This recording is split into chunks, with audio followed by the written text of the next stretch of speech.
The Charlotte Hornets complete their first preseason game against the Boston Celtics. We'll talk about it all today on the Locked On Hornets podcast.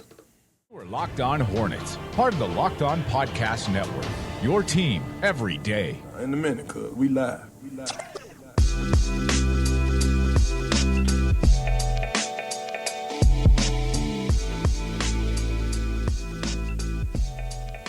It's Locked On Hornets, a part of the Locked On Podcast Network. It's your team every day. Thanks for making us your first listen. We're free and available anywhere you get your podcast. That includes YouTube, by the way. You can follow us on Twitter at Walker Mail, at Doug Branson LOH. You can follow us, the show handle on Twitter too, at Locked On Hornets. It was a brutal day for Charlotte, at least for me. I went to the Carolina Panthers game. It wasn't pretty. I'm tired of watching Carolina's offense just not be able to score any points. It was fun. Like, I wanted to go to Bank of America Stadium as a fan for the first time and enjoy something. I wanted to enjoy watching Carolina go to 500, but I couldn't do that because the offense was too bad.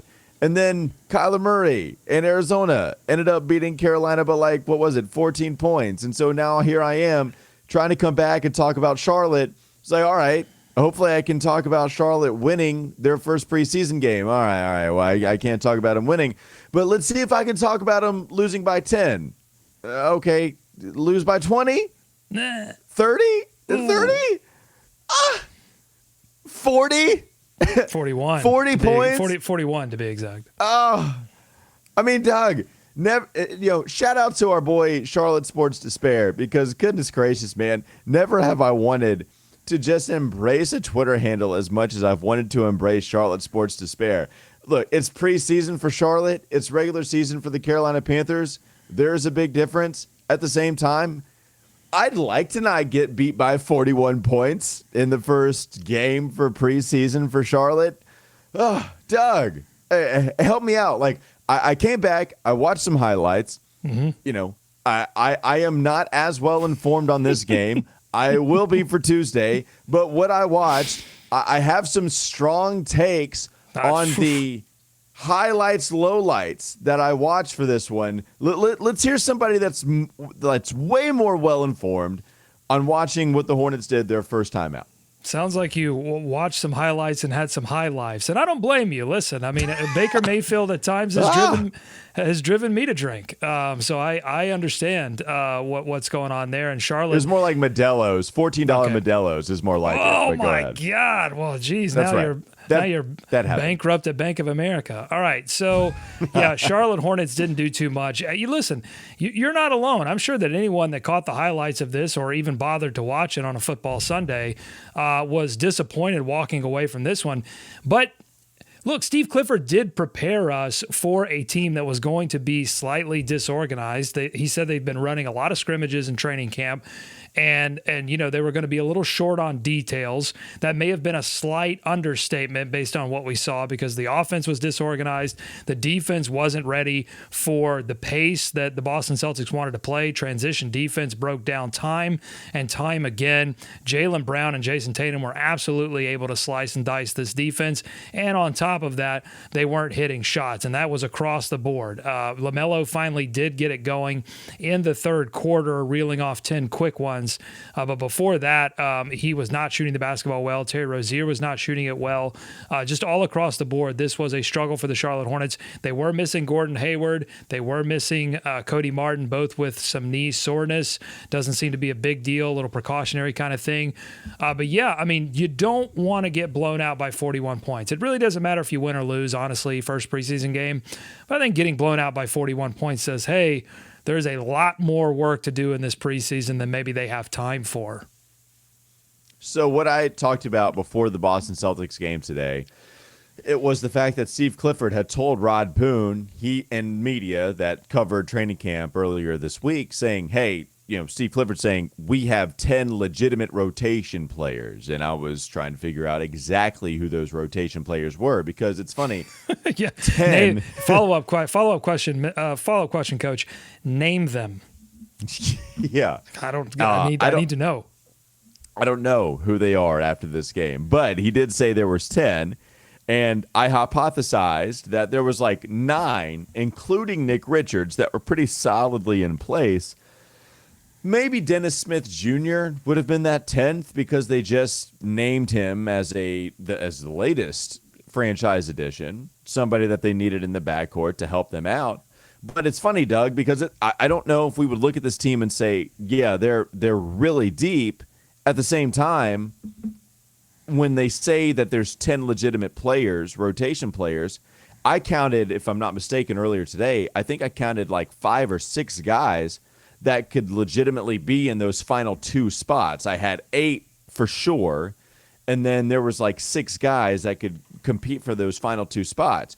If you were to look at all of the minutes logged for the players that were able to appear on the court today, Gordon Hayward not there, Cody Martin not there. So those 2 guys you have to keep in mind. I think both of us would assume that Cody Martin and Gordon Hayward are solidly in the top 10. The guys that got the most minutes, the starting 5, P.J. Washington, Mason Plumlee, LaMelo Ball, Terry Rozier, Kelly Oubre. Okay, there's 5. Jalen McDaniels at 19. I thought he was good from what I saw. J.T. Thor with 15. Nick Richards at 18. James Bouknight at 20. Then it was Mark Williams and Dennis Smith Jr. But, Doug, you said it the other day. You feel like there's, I don't know if funny business is the right term, but you don't necessarily feel comfortable about Steve Clifford's evaluation of Mark Williams as it pertains to the right now. I totally agree with that. Mark Williams comes in, plays 11 minutes. Doug, he did not look good.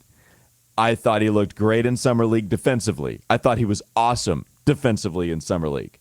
He was not good as far as what I saw. And it doesn't seem like Steve Clifford is a fan of the right now, Mark Williams. He continues to tell you how much he's a fan of Mark Williams in the future, how he's going to be a great NBA player. But I made sure that I asked him about the whole 2022-2023 thing, and he refused to touch it. He didn't look good in this game.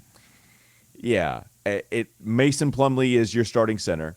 Nick Richards is your backup center. And P.J. Washington is your small ball center. Mark Williams isn't a part of this rotation, Doug. I don't know. That was one of the things that I took note of. If you want to talk about that, feel free. What is something else you notice about the rotation? Yeah, I mean, Mark Williams, I think people on Twitter were throwing around some words like soft. And that's a strong word. Soft is a strong word. It's funny to say that soft is a strong word. And I want to wait on that label. Yeah, I'm not going to take one game, but I will say that things didn't look good. I mean, Mark Williams got out there and was like immediately thrown around like a rag doll by Kevin Gelly, who just tossed him out of the lane and said, all right, I'm going to get that rebound. He had a look in his eye like, all right, I'm going to eat. He had that look in his eye that I've seen opposing players have around other players, maybe like Frank Kaminsky, where they were like, hey, I can do something with this cat. This cat can't do something with me. So that scares me because honestly, like I was waiting on him to enter the game and we got into the first half and I still didn't see him. And I saw Mason Plumlee play and I thought, well, there's not really a lot of justification based on what I've seen from Plumlee. And then I saw Nick Richards play and then I thought, well, there's not a ton of justification from what Nick Richards did. I didn't see a ton of positive despite Clifford heaping praise on him in the training camp. So I was like, what? So I'm either one of two things is happening. One is that there's something going on with Coach Clifford and Mark Williams where he's really trying to inspire him, or there is actually something wrong with Mark Williams in terms of his ability to play in the NBA at the center position in year one.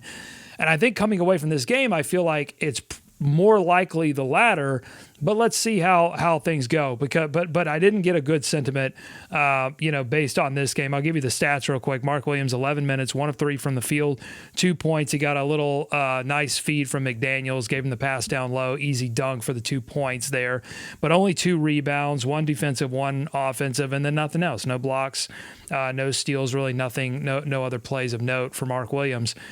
So yeah, pretty. If you were really wanting to feel confident that Mark Williams was the center of the future, this was not the preseason game for you.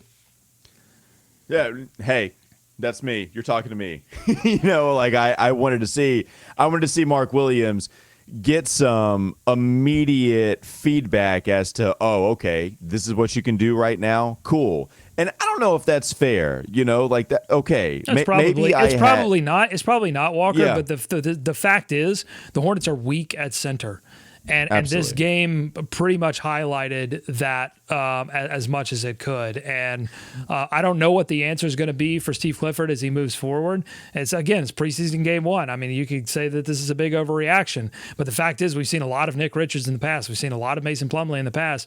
And I get why Mason Plumlee has to be the starter, but the fact that Mason Plumlee has to be the starter is really just evidence of how bad they are at the center position.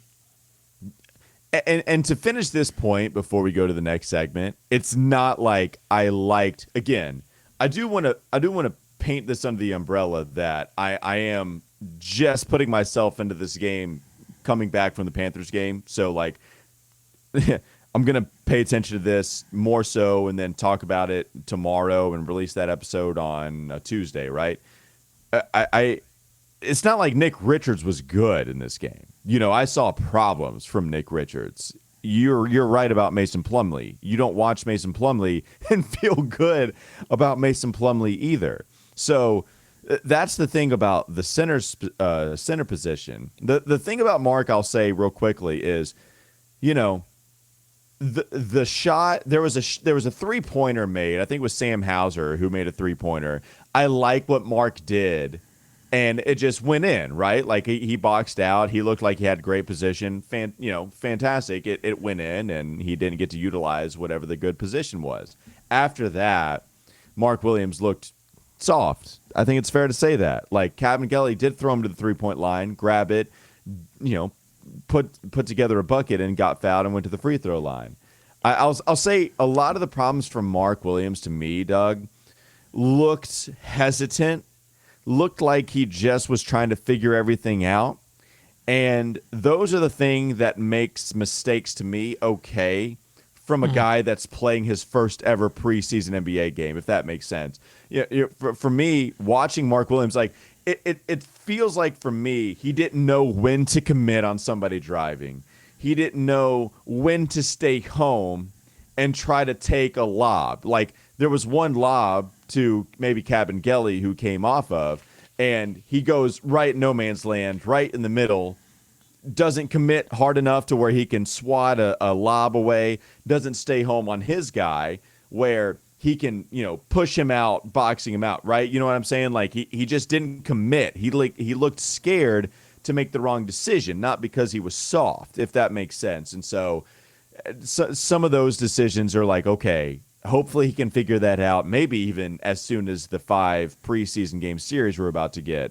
But regardless, it wasn't good from Mark Williams. I don't know if you had any comments on those before we move on, but that's kind of what I got from Mark. Well, they better hope he's not afraid to make the decision not to get thrown out of the lane. I mean, that's, physicality is the word that Steve Clifford used, alongside this decision about where the center rotation stood. At least with Nick Richards, I mean, he was aggressive on the offensive boards. He had 3. You get a little athleticism with him. But there are some strong weaknesses with Mason Plumlee. Defensive rebounding, he's pretty good. I mean, he knows how to hunt down a rebound here and there, but just like the left-handed free throws aren't working. And then offensively, it's a little bit of a mess. So, yeah, I mean, they've got a problem at the center position, and they're not going to figure it out in the preseason. Shocker. They have a problem at the center position. All right, coming up next on the Locked On Hornets podcast.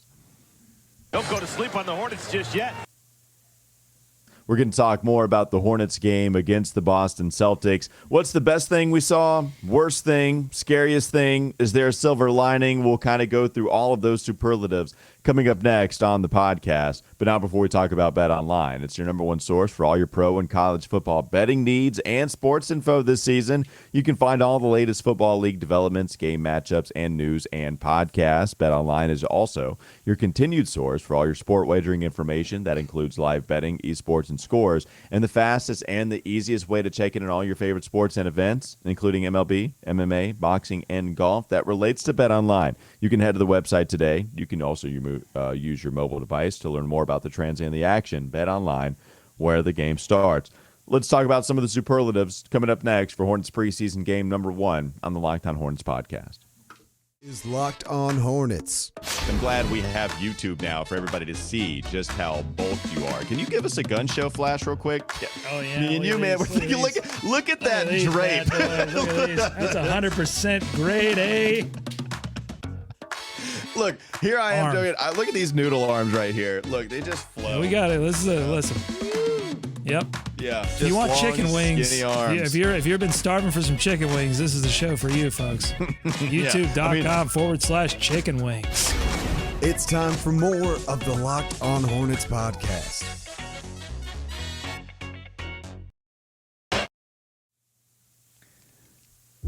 Doug, do you think Cabangeli would have thrown us to the three-point line in this game? Oh, well, there's no question. Would have thrown me to the half-court line. Would have thrown me out of the gym. Would have thrown me into the cheap seats. Like, what are you talking about? It would have been cartoonish. He would have folded me into a javelin and then thrown me all the way across North Carolina state line in order to get that rebound. You know, that's the noodle arm chicken wings that I got for you. I'm sorry. It's like I heard Bam Adebayo at his media day talking about, like, you know, folks like us, in the media who have never really played basketball at a collegiate level, sure, and how we have no business, like, talking about what they do. And I'm like, look, man, God gives certain people certain things and doesn't give other people certain things. I can't help it. I wasn't gifted with the Bam Adebayo talent. So, but I do have eyeballs. I mean, I can see that Mark Williams got thrown out of the lane by Cabangeli. Like, I think I'm qualified to say that's probably a problem. So I feel good about that. And honestly, you're a damn gifted theater major, Doug. So, thank you. I don't know what that was. I don't know what that was. Shakespeare, I believe. That was The Tempest. I called you a theater major. You felt the need to perform, and I'm not sure you delivered on that. Acting! But I don't think you failed. Acting. Let's talk about more of the Hornets' first preseason game. The best thing that we saw here, Doug. Again, for me, what I got to see on the surface more so before I really got to dig deep, I thought Jalen McDaniels was good. And again, we all know how much of a fan I am of P.J. Washington. I actually don't think P.J. was great in this game, nope, as much as I think he's awesome, right? I think Jalen was really good. I think defensively, there were a couple of times where Boston hit shots on him where there was a floater and then a fadeaway. But watching those field goal makes, I didn't think Jalen could have been in a better position. I thought he was exactly where I wanted him to be. Not to mention he goes 5 of 7, scores 10 points, contributes in the box score, in a bunch of different areas. Doug, if you want to talk about the best thing you saw, I really liked what I saw from Jalen McDaniels tonight. And Jalen is somebody that has to perform this year, especially with the Miles Bridges being gone from this team and you having not signed anybody else from free agency. Yeah, I think it would be Jalen McDaniels for me as well. 5 of 7 from the field. So many of those just really tough twos. And he was the only person that was out there knocking down shots in that first half. It seemed like, he's got the bad plus minus because Steve Clifford did this interesting thing where he put this lineup out there with Rozier, no real point guard. You've got Rozier, you've got Bouknight, you've got Thor, you've got McDaniels, and then you've got Richards. And they stayed in for probably about the midway through the first quarter and deep into the second quarter. And that lineup absolutely got decimated. And I honestly think this was Steve Clifford doing sort of a disaster by design. I mentioned this a couple of shows ago. One of my favorite scenes in sports movie, maybe even movie history, Days of Thunder. Robert Duvall, crew chief, comes up and says, "All right, do it. I want you to do this many laps on your way and this many laps my way." And then they look at the tires afterward and they say, "My way, your way," and Robert Duvall's way, of course, the right way. And the tires look great. And Tom Cruise has burned up all of his tires. So I think that's really what was happening here is like Steve Clifford was saying, okay, guys, if you want to do it this way, if you don't want to get back on transition D, if you don't want to be organized on offense, then this is what's going to happen when you play a great team. Yeah. But McDaniels was one of the few guys. The reason I call him the best is because I think McDaniels was one of the few guys trying to do it the right way, especially on the defensive end. Only had one credited steal, but he was all over the place, making things a little bit more difficult on his matchup. He finishes the game with 10 points, 1 rebound, 1 assist, 1 steal. But as much as I love people who do it in the box score, McDaniels actually didn't do it all in the box score, but was all over the place in this game. Yeah, I mean, defensively, he was in the right spot, right? Like I don't look at McDaniels as far as the 134 points given and say, okay, he should have done something differently. When we go to the worst thing that we saw, Doug, at the beginning of this game, and I'll say this, at the first quarter, Doug, my God, like Kelly Oubre made egregious mistakes. I mean, all capital EGR, all the way through egregious mistakes. Like, I just look, man. I want like, how do you not like the moniker of Tsunami Poppy? I want Kelly Oubre to be awesome. I want him to experience all of the offensive joy that we experienced with him last year. Defensively, he said the right things on media day. That Steve Clifford told Kelly he was a pest in yesteryear, and that how Kelly had acknowledged that he got away from that last year. Doug, he's leaving his guy outright and just like going into the paint. It's not even that he's in the right spot either. Like, he's following somebody else driving to the paint, and then once that person gets there, they throw it to his guy who's still on the three-point line, and of course they have a wide open shot. I don't get it. I don't get it. That you want to talk about the worst thing I saw today? First quarter Kelly Oubre defense, and it continued. I know you had some moments where you actually liked Kelly okay defensively, but I just look at like, okay, how did this possession break down? And it's Kelly just being 50 feet away from where he should be. Kelly gets the start in this one because Gordon Hayward was injured. But this is why Kelly doesn't start. And Kelly wants to start, and this is why Kelly doesn't start. But I'm going to defend Kelly Oubre because he had 17 points in this game. Good, because Kelly can't defend himself. Well, I'm going to defend him because and no one else could, because he had 17 points in this game. He was 6 of 11 from the field. He was doing a lot offensively. He had 3 steals. I thought he had a couple of really good awareness moments. I think with Kelly, this is what you get. You get some good and you get some bad defensively, and you just hope that he piles on enough offense off the bench. That's what I'm saying. If Gordon Hayward is injured for a large part of this season, the Hornets are really in trouble because you have to depend on Kelly Oubre night in and night out, or maybe eventually they would go to Jalen McDaniels in that role and move Kelly back to the bench. But this is what you need from Kelly. You need 6 of 11 so you can forget those few egregious mistakes. If this had come off the bench, you wouldn't have had as big a problem with it. And obviously, if it didn't come in a 40-point blowout. But listen, there were defensive blown assignments all over the place. And honestly, like, transition D was a huge problem. And that was across the board, not just Kelly. I didn't think they lost this game in half-court defense. They lost it in transition defense. And then I thought there were a lot more problems offensively. They only scored 93 points in this game. And that was really some of that came in sort of the garbage time when this game was already out of reach. So, and I think a lot of that was selfish offense. And that was to me, that was the worst thing that I saw just across the board. It was selfish. Like, LaMelo wasn't getting other guys involved. Terry Rozier was missing just, first of all, taking bad shots and then just missing a ton of shots, not getting anyone else involved. And I thought one of the worst offensive participators of the night was James Bouknight. He finished 1 of 9 from the field. He was just going one-on-one into his defender, and his defender was Peyton Pritchard.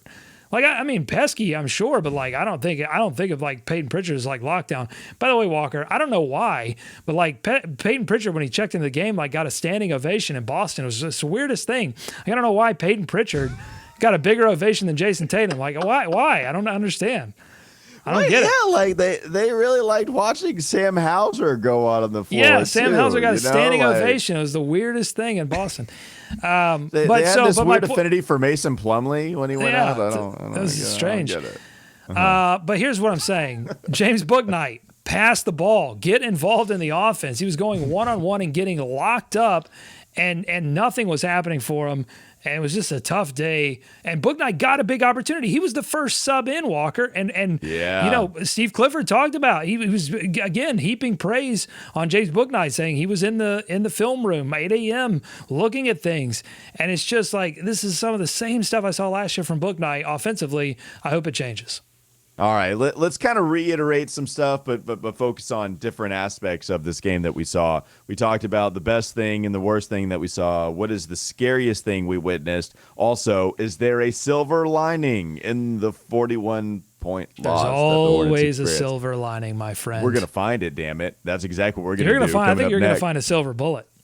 Yeah. I got one right here. Coming up next. Woo! Touchdown. Whoa, yeah. Coming up next, Locked On Hornets podcast. Don't go to sleep on the Hornets just yet. Oh, hold on 1 second. Hey, the mountains are blue, Doug. It's so cold. It's so cold down here, the silver bullet is. We're going to talk more about what is the scariest thing that we saw, and is there a silver lining as I maybe experience a silver bullet? We're going to talk about all of that. Coming up next, Locked On Hornets podcast. This is Locked On Hornets. And just that I showed any kind of vulnerability, I think Nada's just going to jump. You are the gazelle limping through the African safari. I'm in the mud. I'm in some sticky mud. You are the hippo stuck in the mud. Yes. And I'm about to just get destroyed by Nada's by Nas. By Nas. He's going to come out with me a rap battle. It's time for more of the Locked On Hornets podcast.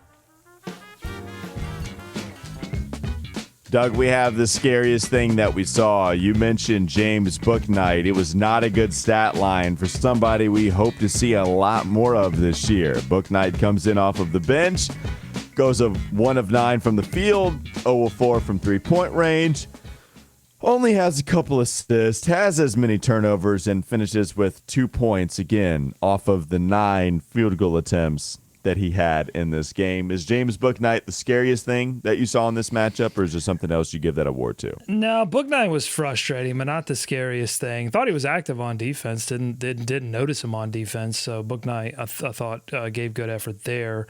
A couple of candidates for scariest thing, scary in a good way. Kai Jones. Didn't get into this one until late, was playing a little bit of 4 alongside Mark Williams, but once the game entered G League mode, Kai went to the center position, where he belongs, honestly, and started dominating the G Leaguers and throwing down some really ferocious yams that really jumped out of my TV and scared me. They were so ferocious. But again, it was against G League competition. I hope he earns some minutes a little bit earlier in the game, and hopefully it's not at the 4 position. They've got some real, you talked about the 10 rotation players. I think it's Steve Clifford's way, not of saying that this is a deep team, but that it's just got a really soft middle, right? I mean, there are probably 7 rotation players and we've gone through this when we went through our trying to block this out. What the rotation was going to be is like, you've got 7 or 8 guys that it's like, yeah, those are holdovers from last season. It makes a lot of sense. And then you've got a ton of players that they've been developing either for a year or multiple years, where you're really kind of on the fence about, are they ready now? Are they ever going to be ready? And then they bring in DSJ, who I thought looked pretty good in this one. So they've got a lot of decisions to make. All right, that's one candidate.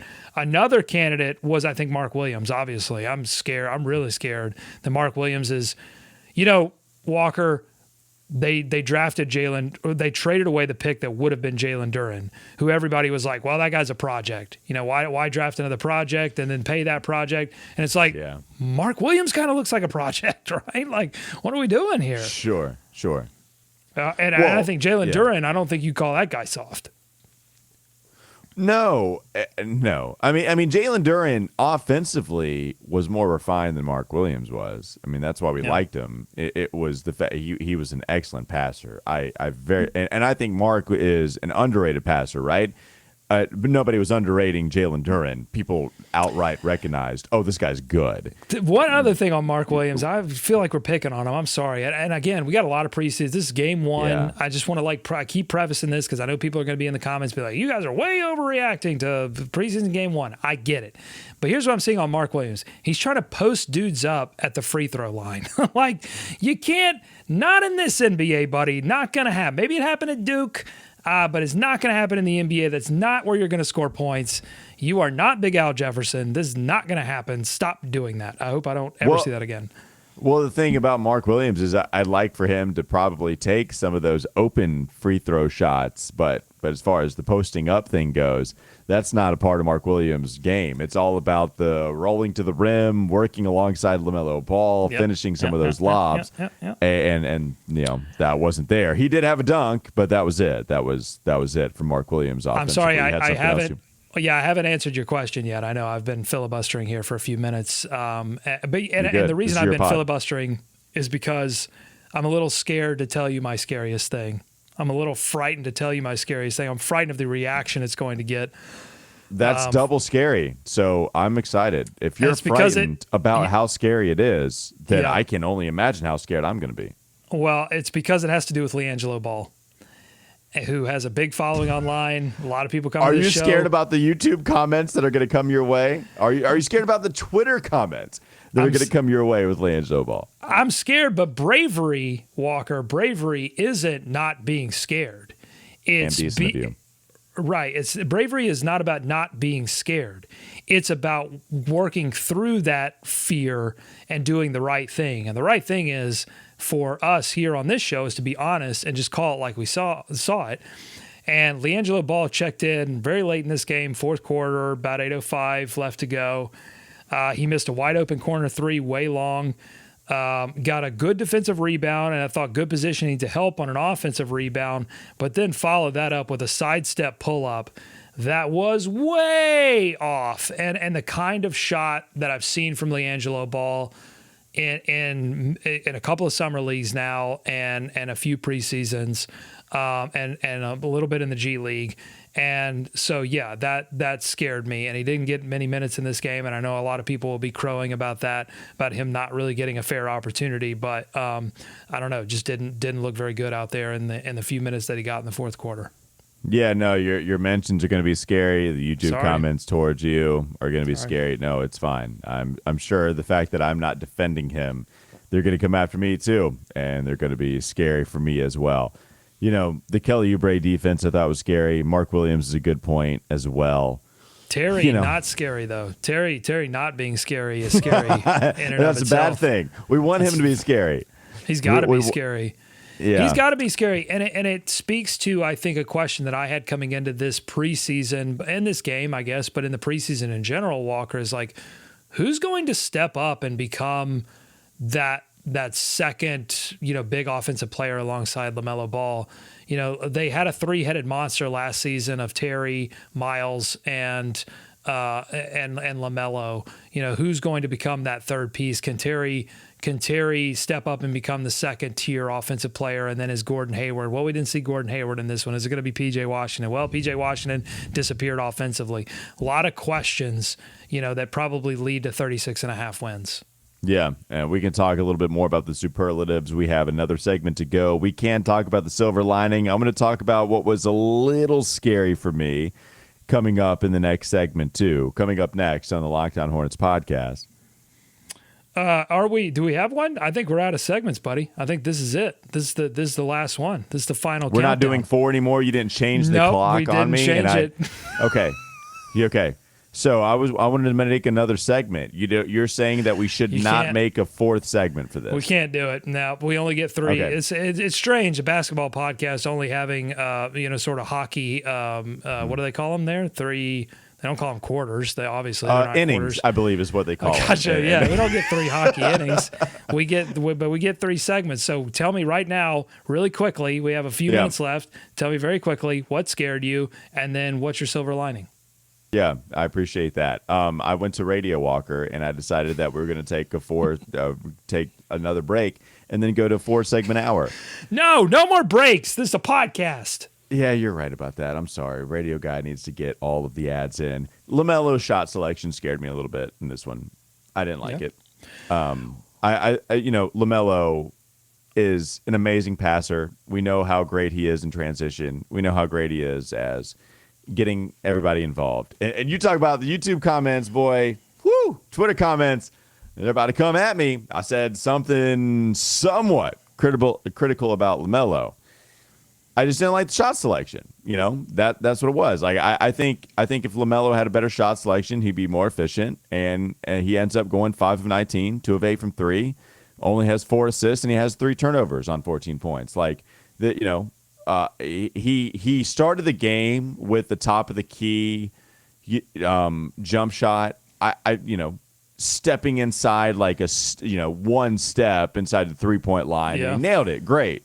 After that, pretty damn cold, So shot selection for me, we've seen LaMelo have the poor shot selections before, and he figures it out. When we talk about being scary, it's not like I think that's going to continue throughout the season, but I do wonder if there is a LaMelo Ball factor to where he thinks he needs to carry so much more of the offense, especially with no Miles Bridges, okay, no Gordon Hayward.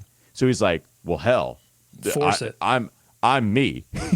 Like this is my time, and I need to go ahead and force these things up. To be honest with you, I don't even 100% blame him for thinking that. Right. It's just the shot selection. It wasn't fantastic, and I think that contributed to his inefficiency.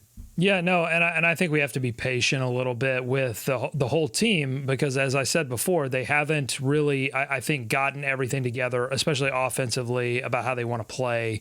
So, and there's been some adjustment because obviously they've got Clifford, who's got a little bit different terminology with things and probably wants to put in a few new things. And we're just not, I don't think we're there yet to make that kind of judgment call. But I'll tell you one thing we didn't see, only got to the line one time. It's been a lot of talk, before this preseason about him, wanting to get fouled more. Didn't happen in this game. And I'm just saying, just something to monitor. This was a blowout for a lot of reasons. And that's that. But silver lining is no one's hurt. No one got hurt in this game. The 2 injuries that we mentioned for Gordon Hayward, they're having kid gloves with him, which I've got my own critiques about. And apparently Gordon did too. He wasn't happy that he was sat in this game. And you know what? I'm not happy because they're paying him $1 jillion. I want to see him play. Like, forget this. Like, forget it. He knocked knees. Not the preseason, like, though, right? You want to see him play in the preseason? No, I want to see him. I want to see him preseason. I want to see him season. I want to see him postseason. I want to see him play pickup games in July. Like, I don't care, man. I'm just paying him too much money. I'm done. I'm done with trying to figure this thing out. Just do it, and whatever happens, happens. All right. We're not going to take a 5th break, are we? Should we end it right here? I think this will be the 5th and final break, and we'll be back on. Yep. We'll be back for Tuesday's show. When look, we're going to hear from Clifford. We didn't hear from. I don't think we heard from Clifford after this game. I tried to track down some video or some quotes, but my whole rant on preseason not being covered well enough by the organization as a whole. I have problems with that. I saw before the game the Boston Celtics announcers saying that all 4 games are going to be covered by their affiliate. And I get it. Boston, they're a finals team. They're probably going to be a big contender in the Eastern Conference again. So I get there would be a little bit of extra special attention to that particular franchise. But I just think it's just this novel concept. Like, hey, cover every single preseason game like your franchise actually matters. Maybe just fake it until you make it. You've got LaMelo Ball. You've got a TV draw. So, I don't understand why we can't get better coverage of these games. And it's just disappointing to me. But we will get a chance to hear from Steve Clifford at practice at least, and we'll bring you some of those comments and more analysis on Tuesday. Yes, we will. And I will say, you can catch it on WFNZ. Oh. Hell, NFL Sunday. I'm sorry. Yeah, the radio coverage is great. I love radio coverage. I love Radio There you Walker. go. Come on. That's perfect. I love that. But I do like to watch basketball when I have the opportunity to, and unfortunately, it's difficult to do in the preseason, and I haven't understood that for years. So that's fair. But if you can't watch it, then just go ahead and listen to Sam Farber on WFNZ 92.7 FM. And if you want to, 10 a.m. to 2 p.m., you can check out your boy on the midday show every single day next week if you want to. That would be totally fine as well. You can also check out. If you want to get more analysis of this game, detailed analysis, I have my game notes up right now on Every Hornets Boxscore. You can get it for free during the preseason. EveryHornetsBoxscore.com. Check it out. I'm glad we're talking about actual basketball. Do we have any more plugs? I don't know, man. I'm glad we're talking about actual basketball, man. This feels good. I'm kind of with you. All right. Also, check out Locked On NBA. I know you're feeling good. Everybody knows you're feeling good. But I had to watch that Panthers offense, though. You had to. Listen, there's no judgment. There's no judgment, all right? There's not a single ounce of judgment coming your way. But you had to watch Baker Mayfield for 4 quarters. I can't imagine what you had to go through. I felt lucky. I felt lucky, Walker, that I had to watch the Hornets get blown out by 41. You know what's the scariest thing? Ben McAdoo and Baker Mayfield on the same team. That's the scariest thing that you have. All right. Also, check out Locked On NBA. It's your 30-minute daily update on everything taking place within the association. You can catch it wherever you get your podcast. Thanks for hopping on with us. We will be back with you tomorrow.